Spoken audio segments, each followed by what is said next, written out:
Hello dear student, welcome back to a Gradian Learn Hub. तो आज की video में हम लोग देखेंगे आपके छत्तीसगढ़ बोर्ड की कक्षा 10वीं का विज्ञान का अध्याय नंबर 1 जीवों का विकास का परीक्षा बोध गाइड से लघु उत्तरीय प्रश्नों को देखेंगे। तो चलिए वीडियो स्टार्ट करते हैं। तो सबसे पहला प्रश्न है हमारा, कृत्रिम और प्राकृतिक चयन में 3 अंतर लिखिए। तो सबसे फर्स्ट देख लेते हैं कृत्रिम चयन। तो कृत्रिम चयन किसको बोलते हैं? यह मनुष्य के द्वारा संपन्न किया जाता है, जबकि प्राकृतिक चयन क्या होता है? यह प्रकृति स्वयं संपन्न करते हैं। नेक्स्ट क्या है? इसके द्वारा वांछित लक्षण जीव प्राप्त किए जाते हैं। जो प्राकृतिक चयन है इसके द्वारा क्या होता है? वांछित के लक्षणों के जीव उत्पन्न नहीं किए जा सकते, क्योंकि इसमें क्या होता है, जो भी होगा प्रकृति के द्वारा होगा। नेक्स्ट तीसरा परिवर्तन क्या है? इसकी गति तेज होती है, क्योंकि ये कृत्रिम द्वारा किया जा रहा है, जबकि प्राकृतिक चयन क्या होता है? इसकी गति धीमी होती है। जैसे कि उदाहरण के लिए क्या है, धान व गेहूं की नई किस्में जो मनुष्य द्वारा बनाई जाती हैं। इसके नेक्स्ट प्राकृतिक चयन का उदाहरण क्या है? मनुष्य एवं अन्य जीव। ये क्या है? आपके प्राकृतिक चयन के उदाहरण हैं। नेक्स्ट देख लेते हैं प्रश्न नंबर दूसरा। प्रश्न नंबर दूसरा क्या है? डार्विन और वेलेस द्वारा प्रतिपादित जीवों के विकास के सिद्धांत में से हमें क्या पता चलता है?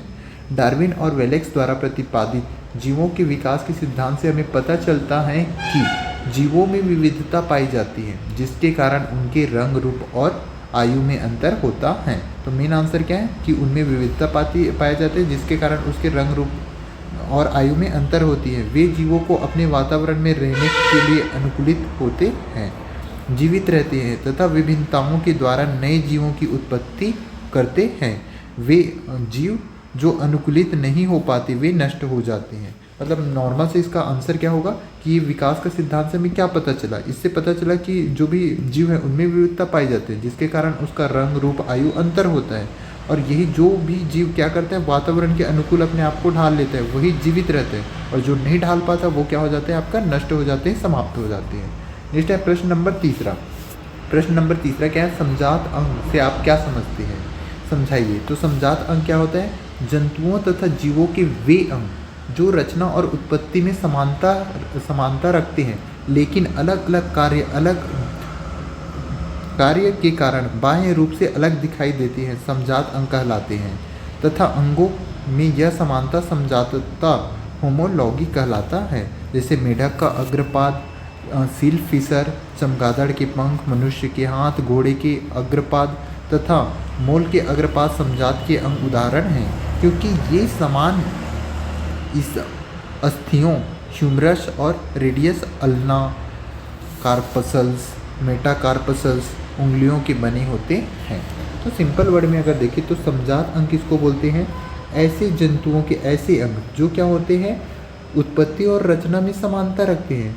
मतलब इनके उत्पत्ति और रचना क्या हुआ रहेगा? समान रूप से हुआ रहेगा, लेकिन इनके कार्य अलग अलग होते हैं। उसको क्या बोलते हैं? समजात अंग बोलते हैं। जैसे कि सभी चीज़ों का क्या हो रहा है? इन सभी चीज़ों का ये समान से उत्पत्ति हुए रहते हैं। जैसे कि क्या होता है? सभी किससे बने रहते हैं? अस्थियों, ह्यूमरस, रेडियस अल्ना, कार्पसस, मेटाकार्पसस और उंगलियों के बने होते हैं। तो ये सिंपल से क्या बोलेंगे? इसको समजात अंग बोलेंगे। उसके बाद नेक्स्ट होता है अवशेषी अंग होता है। अवशेषी अंग किसको कहते हैं?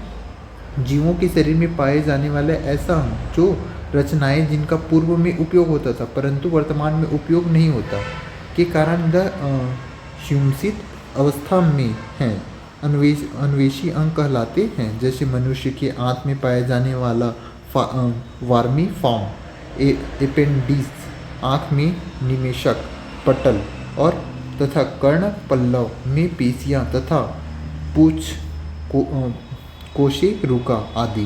तो सिंपल सा अनावश्यक अंग किसको और शेषी अंग किसको बोलेंगे? ऐसे अंग जो अनावश्यक होता है, जो पहले जिनका तो यूज़ था बट अभी उनका कोई भी यूज़ नहीं है, इनको क्या बोलते हैं?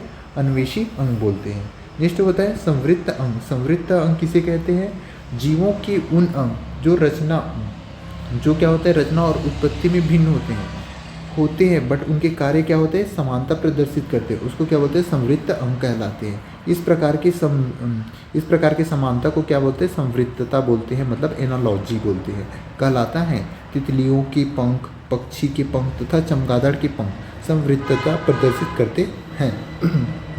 इसमें रचना तथा उत्पत्ति की दृष्टि से दृष्टि से पर्याप्त अंतर पाया जाता है। तितली के पंख काइटिन तथा पक्षियों के पंख अग्रपाद पर लगने के तथा चमगादड़ के पंख उंगलियों के बीच त्वचा से बनते हैं।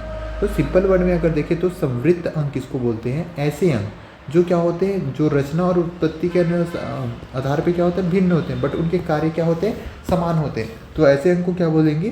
संवृत्त अंग बोलेंगे। नेक्स्ट देख लेते हैं प्रश्न नंबर 6वां। तो प्रश्न नंबर 6वां क्या है? डार्विन ने विकासवाद की प्रेरणा देने वाली 2 घटनाओं को लिखिए।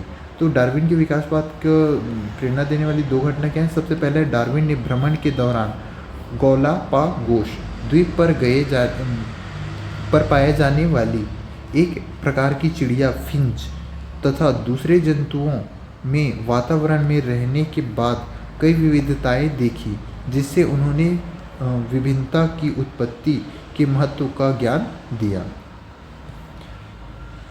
तो सिंपल से क्या बोल रहे हैं कि वहाँ पे जो